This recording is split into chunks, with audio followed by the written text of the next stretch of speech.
नमस्कार विद्यार्थियों। कक्षा 7 हिंदी का जो पाठ 5 है मिठाई वाला, उस पाठ के हम प्रश्न अभ्यास इस वीडियो में देखने वाले हैं। बिल्कुल सटीक उत्तर देने का प्रयास करेंगे। तो शुरू करते हैं बिना देरी किए। आप बिना स्किप किए वीडियो को पूरा देखिए अंत तक, ताकि आपसे एक भी प्रश्न छूट नहीं पाए। इस पाठ के लेखक हैं भगवती प्रसाद, और ये जो पाठ है एक कहानी विधा में लिखा गया है। मिठाई वाला जो पाठ है वो किस तरह से मिठाई बेचता था। देखिए, पहला प्रश्न है इस पाठ से, मिठाई वाला अलग अलग चीज़ें क्यों बेचता था, वह महीनों बाद क्यों आता था। देखिए इस प्रश्न का जवाब, मिठाई वाला अलग अलग चीज़ें इसलिए बेचता था क्योंकि वह बच्चों का सानिध्य प्राप्त करना चाहता था। मतलब कि बच्चों के पास रहना चाहता था। उसके बच्चों एवं पत्नी की मृत्यु असमय हो गई थी। वह अपने बच्चों की झलक इन गली के बच्चों में देखता था, इसलिए वह बच्चों की रुचि की चीज़ें बेचा करता था।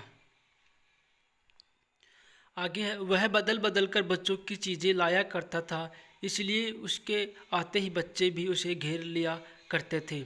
वह बच्चे की फरमाइशें पूरी करता रहता था। वह कई महीनों बाद आता था क्योंकि उसे पैसों का कोई लालच नहीं था। इसके अलावा वह इन चीज़ों को तैयार करवाता था तथा बच्चों की उत्सुकता को बनाए रखना चाहता था। तो इस प्रश्न का जवाब यही है कि बहुत दिनों बाद आएंगे तो बच्चे भी उससे मिलने को उत्सुक रहेंगे। प्रश्न 2 देखिए, मिठाई वाले में वे कौन से गुण थे जिनकी वजह से बच्चे तो बच्चे बड़े भी उसकी ओर खिंचे चले आते थे। कि ऐसी क्या खूबी थी उस मिठाई वाले में जिस कारण बच्चे और बड़े उसके ओर खिंचे आते थे। उत्तर देखिए, मिठाई वाले का मधुर आवाज़ में गा गा कर अपनी चीज़ों की विशेषताएं बताना, साथ ही बच्चों की मन पसंद चीज़ें लाना, कम दामों में बेचना, बच्चों से अपनत्व दर्शाना आदि ऐसी विशेषताएं थी कि बच्चे तो बच्चे बड़े भी उसकी ओर खिंचे चले आते थे। इन सभी विशेषताओं के कारण वह सभी का हितैषी चहेता बन गया था। प्रश्न 3, विजय बाबू एक ग्राहक थे और मुरली वाला एक विक्रेता। दोनों अपने अपने पक्ष के समर्थन में क्या तर्क पेश कर रहे थे। कि ग्राहक और विक्रेता दोनों के बीच में क्या बातचीत हो रही थी। विजय बाबू एक ग्राहक थे जबकि मुरली वाला एक विक्रेता। दोनों ने मोल भाव के लिए अपने अपने तर्क दिए। विजय बाबू ने अपने पक्ष में यह तर्क प्रस्तुत करते हुए कहा कि फेरी वाले की झूठ बोलने की आदत होती है। देते सभी तो 2-2 पैसों में, पर एहसान का बोझ मेरे ऊपर लाद रहे हो। इसके विपरीत मुरली वाले ने अपना तर्क प्रस्तुत करते हुए कहा, ग्राहक को वस्तु की लागत का पता नहीं होता। उनका दस्तूर होता है कि दुकानदार चाहे हानि उठाकर वस्तु क्यों न बेचे, पर ग्राहक यही समझते हैं कि दुकानदार उन्हें लूट रहा है। तो दोनों अपने पक्षों से बातें बता रहे थे। प्रश्न 4 देखिए, खिलौने वाले के आने पर बच्चों की क्या प्रतिक्रिया होती थी। इसका उत्तर होगा, खिलौने वाले के आने पर बच्चे खुश हो जाते थे। बच्चे अति उत्साहित हो जाते। उन्हें खेल कूद भूलकर अपने सामान, जूते, चप्पल आदि का ध्यान नहीं रहता। वे अपने अपने घर से पैसे लाकर खिलौने का मोल भाव करने लग जाते थे। खिलौने वाला उनका मनचाहा खिलौना दे देता था और बच्चे उन्हें लेकर काफ़ी खुश हो जाते थे और बच्चे खुशी से पागल हो जाते थे। तो ये बच्चों की प्रतिक्रिया थी कि खिलौने वालों को आते ही देखकर वे अपना सारा काम छोड़ के उसकी ओर खिंचे चले आते थे। प्रश्न 5 देखिए, रोहिणी को मुरली वाले के स्वर से खिलौने वाले का स्मरण क्यों हो आया। कि जब अंत में मुरली बेचने आता है तो उसे कैसे पता चला कि ये वही हो सकता है। उसकी आवाज़ से उसने पहचान लिया। उत्तर देखिए, रोहिणी को मुरली वाले के स्वर से खिलौने वाले का स्मरण इसलिए हो आया क्योंकि खिलौने वाले की तरह ही इसकी आवाज़ जानी पहचानी थी। खिलौने वाला भी इसी प्रकार मधुर स्वर में गा गा कर खिलौना बेचा करता था। मुरली वाला ठीक उसी तरह मीठे स्वर में गा गा कर मुरलियाँ बेचा करता था। इसीलिए रोहिणी ने सोचा कि यह वही व्यक्ति होगा। अगला प्रश्न देखिए 6 का, किसकी बात सुनकर मिठाई वाला भावुक हो गया था। उसने इन व्यवसायों को अपनाने का क्या कारण बताया। कि मिठाई वाले ने किसके साथ बातें करके वह भावुक हो गया, अर्थात उसका मन भर गया था। उत्तर देखिए, रोहिणी की बात सुनकर मिठाई वाला भावुक हो गया। रोहिणी थी विजय बाबू की पत्नी और चुन्नू मुन्नू की माँ।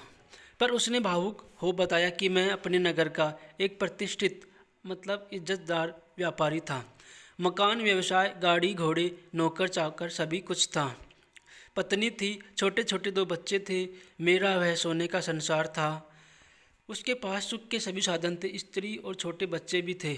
ईश्वर की लीला सभी को ले गई, अर्थात सभी की मृत्यु हो गई। उसने इन व्यवसायों को अपनाने के निम्नलिखित कारण बताए।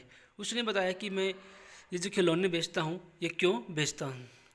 मैं इस व्यवसाय के माध्यम से अपने खोए बच्चे को खोजने निकला हूँ, अर्थात मैं इन बच्चों के हंसते खेलते उछलते कूदते बच्चों की झलक पाकर अपने बच्चों को ही मान लेता हूँ। इन वस्तुओं को बच्चों में बेचकर संतोष का अनुभव करता हूँ। बच्चों के चेहरे की खुशी देखकर मुझे असीम संतोष मिलता है।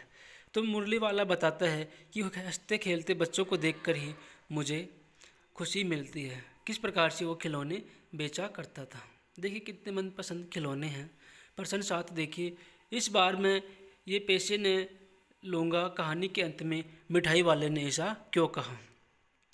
उत्तर देखिए, मिठाई वाले का जीवन का कोई रहस्य नहीं जानता था, लेकिन जब उसने अपने जीवन की सारी गाथा दादी और रोहिणी को बताई, उसी समय रोहिणी के छोटे छोटे बच्चे चुन्नू मुन्नू आकर मिठाई मांगने लगे।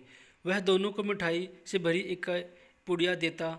रोहिणी पैसे देती तो वह उसका कहना, इस बार पैसे न लूँगा, इस बात को दर्शाता है कि उसका मन भर आया और वे बच्चे उसके अपने ही बच्चे लगे। तो भावुक होने के बाद में मिठाई वाले ने रोहिणी से पैसे नहीं लेने की बात कही। प्रश्न 8 देखिए, इस कहानी में रोहिणी चिक के पीछे से बात करती है। क्या आज भी औरतें चिक के पीछे से बात करती हैं? यदि करती हैं तो क्यों, आपकी राय में क्या यह सही है? चिक का मतलब होता है पर्दा। पर्दे या कपड़े के पीछे से जो महिलाएं हैं अनजान पुरुष से किस प्रकार बातें करती थी, क्या ये बात आज भी लागू होती है? उत्तर देखिए, स्वतंत्रता प्राप्ति के पश्चात संविधान ने स्त्री पुरुष को समान अधिकार दिए। कि आज़ादी मिलने के बाद में जो संविधान बना उसने स्त्री और पुरुष दोनों को समान अधिकार दिए। आज शिक्षा के प्रसार व आधुनिकीकरण से भी समाज में बदलाव आया। आज स्त्रियां पुरुषों से किसी भी क्षेत्र में पीछे नहीं हैं। लेकिन भारत के कुछ पिछड़े गांव व स्थान ऐसे भी हैं जहां स्त्रियों को आज भी पर्दे में रहना पड़ता है। ऐसे में भी चिक के पीछे बात करने को मजबूर होती हैं।